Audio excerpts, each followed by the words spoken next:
For the first time in a long time, the future of DC is bright.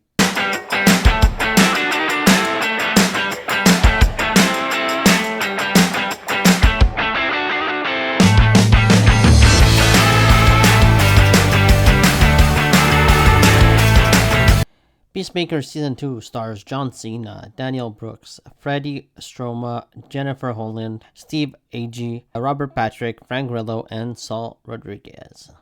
In Season 2, Peacemaker discovers an alternate world where life is everything he wishes it could be, but this discovery also forces him to face his traumatic past and take the future into his own hands. Peacemaker finally returns for season 2, and I was a big fan of season 1. I thought it was just a fresh DC show, and it had really wonderful characters, great writing from James Gunn, and I was just really impressed with season 1 overall. So going into season 2, I was hyped, especially after watching Superman, which is just a great start to this new DCU.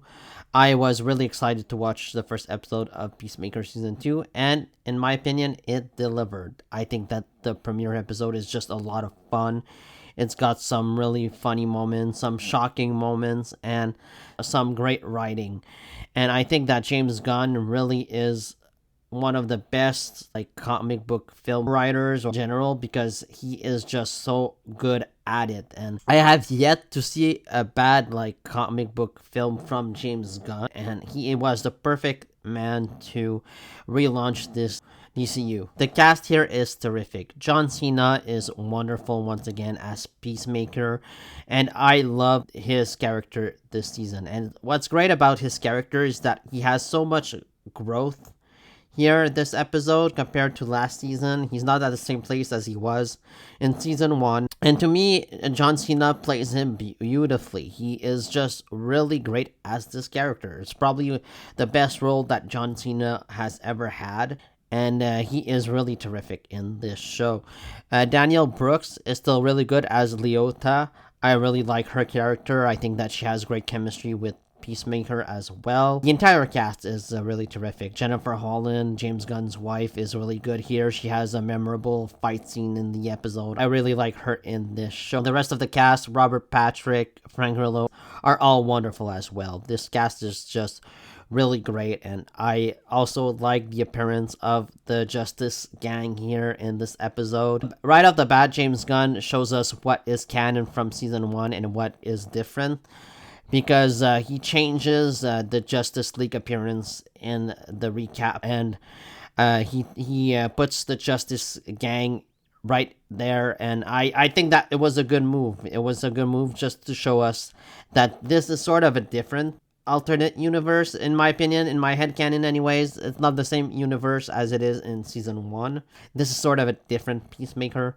And I really enjoyed seeing the Justice Gang back again. Guy Gardner is one really hilarious dude, and I like Hawkgirl more this episode. I thought that they were both really funny, and I wanted more Mr. Terrific, but I'm hoping that he gets more screen time this season. Their scene in this episode, I think, was my favorite scene in the entire thing. It was just hilarious, and I love John Cena in this scene as well, in this interview. It reminded me a little bit of Deadpool and Wolverine as well, where Deadpool tries to get into the Avengers. It reminded me of that a little bit. There's just this gang, they're the ones that fucked up here, and that shows me growth on Peacemaker's character, and I think it was really well done.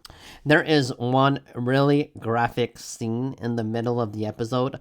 It's really just this big orgy, and you see everything. You see full frontal nudity, and I wasn't really expecting it. I think a lot of people weren't expecting it, because this is a DC property, and while it's on HBO Max and they tend to show a lot of nudity, I just didn't expect it in a superhero show.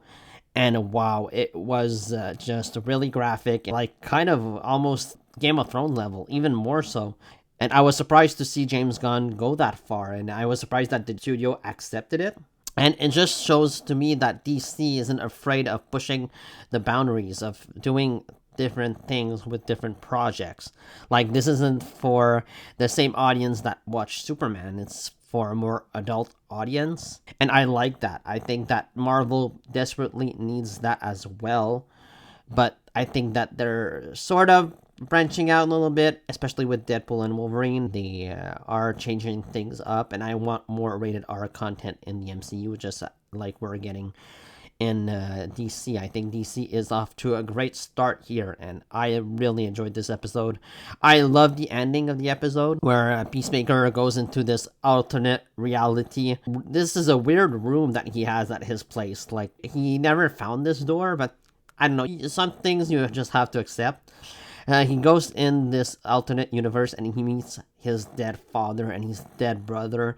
And it's kind of touching too, because like we've all had these moments in our lives that we wish we could change or we wish we could relive with dead relatives, and here he gets to do just that, but he's just soaking it all in. This is almost a dream for him, and he like enjoys just spending time with his dead dad and his dead brother, and I really enjoyed that.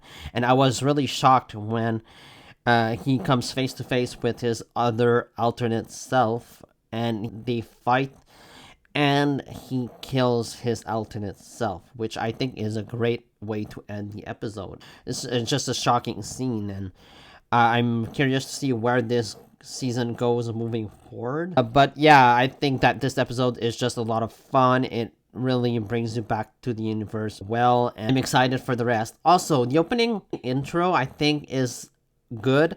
I like the dance number. I just don't like the song that they chose for this dance number. I much prefer the "Do You Really Want to Taste It?" the song in the first season opening intro.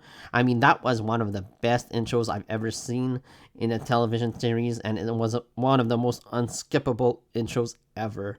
So yeah, I kind of missed that song, but I do like the dance number sequence that they came up with this season. But I just wish that they kept the song from season 1. But yeah, overall, I'd give this episode a B+.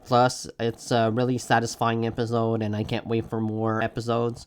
I kind of wish that they dropped this all in the same evening, but I understand why they don't do that. But I am really looking forward to more. So let me know what you thought about the first episode of Peacemaker down in the comments below. Please like, comment, subscribe, and see you next time.